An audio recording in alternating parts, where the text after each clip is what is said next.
If you've been shooting Nikon for a long time, there's a good chance one camera still stands out in your memory, the Nikon D500. It wasn't simply another APS-C DSLR.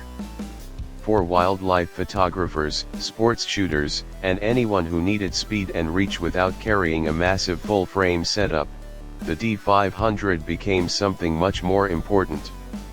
It was fast, tough, dependable, and incredibly well suited to the way those photographers actually worked. When Nikon began moving aggressively into the mirrorless market, many people expected that philosophy to continue in the Z-mount system. We got cameras like the Z80, which was compact and approachable, and the ZFC, which brought a stylish retro design to the lineup.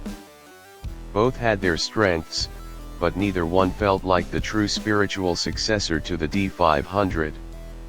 And that's why the rumored Nikon Z90 has remained such a persistent topic among Nikon users.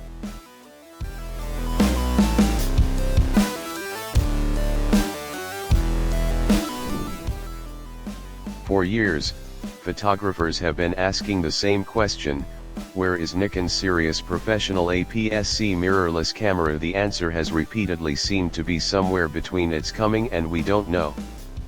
Predictions have appeared, launch windows have come and gone, and various supposed specifications have circulated across forums and social media.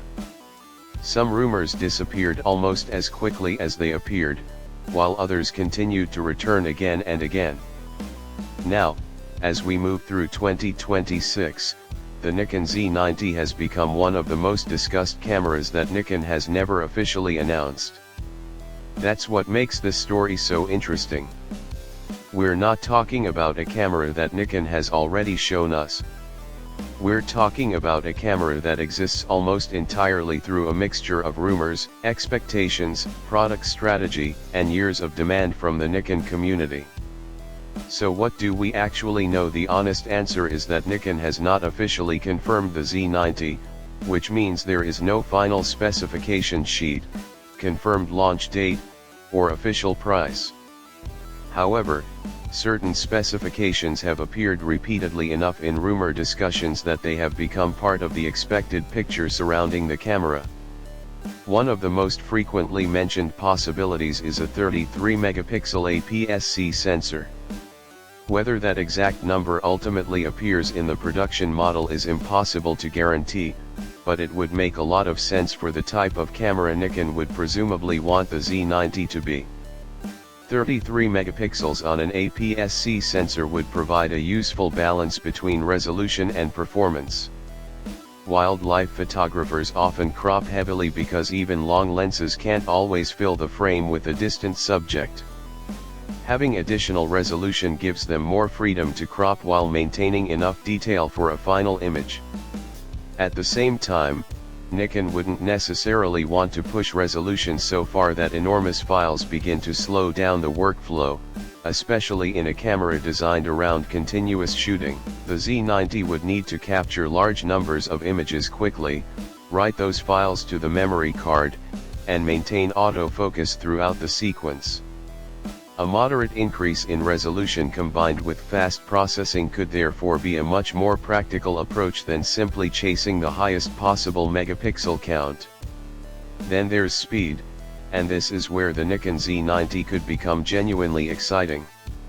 Rumors have pointed toward a continuous shooting rate of around 15 frames per second using the mechanical shutter. On its own, 15 frames per second may not sound revolutionary in 2026, because the mirrorless market has moved incredibly quickly. But for a high-resolution APS-C camera positioned specifically towards sports and wildlife photographers, it would still represent serious performance. More importantly, the shooting speed needs to be considered alongside autofocus, buffer capacity, sensor readout, and lens performance. A camera that shoots 15 frames per second but loses focus after a few frames isn't particularly useful. A camera that can maintain tracking while capturing a sustained sequence is a completely different proposition.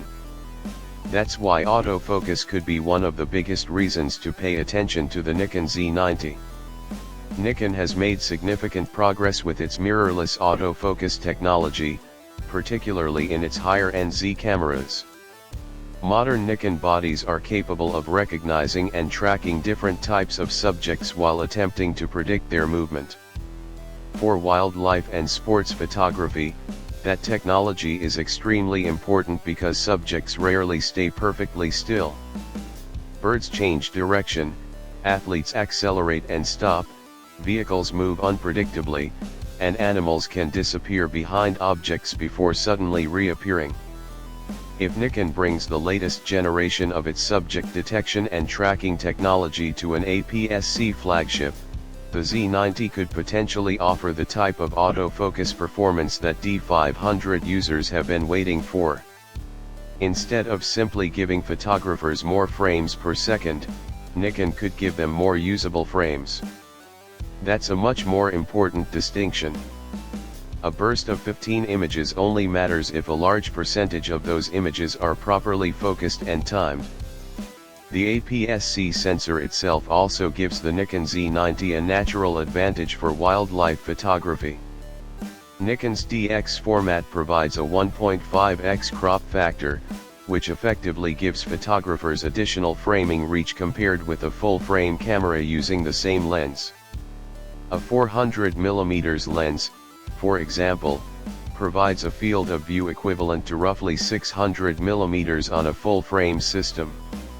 That doesn't magically turn the lens into a 600mm lens in terms of optical characteristics, but it does allow the subject to occupy more of the frame. For wildlife photographers, that can be extremely useful. Now imagine combining that reach with a high-resolution sensor, rapid burst shooting, advanced subject detection, and a long telephoto Z-mount lens. Suddenly, the reason for the Z90 becomes much clearer. It wouldn't need to compete with Nikon's full-frame cameras in every category. Its purpose would be different. It would be a specialist performance tool designed around reach, speed, and autofocus intelligence. The D500 showed Nikon what a professional APS-C camera could be. The Z90, if Nikon eventually builds it, has the opportunity to show us what that same idea looks like in the modern mirrorless era.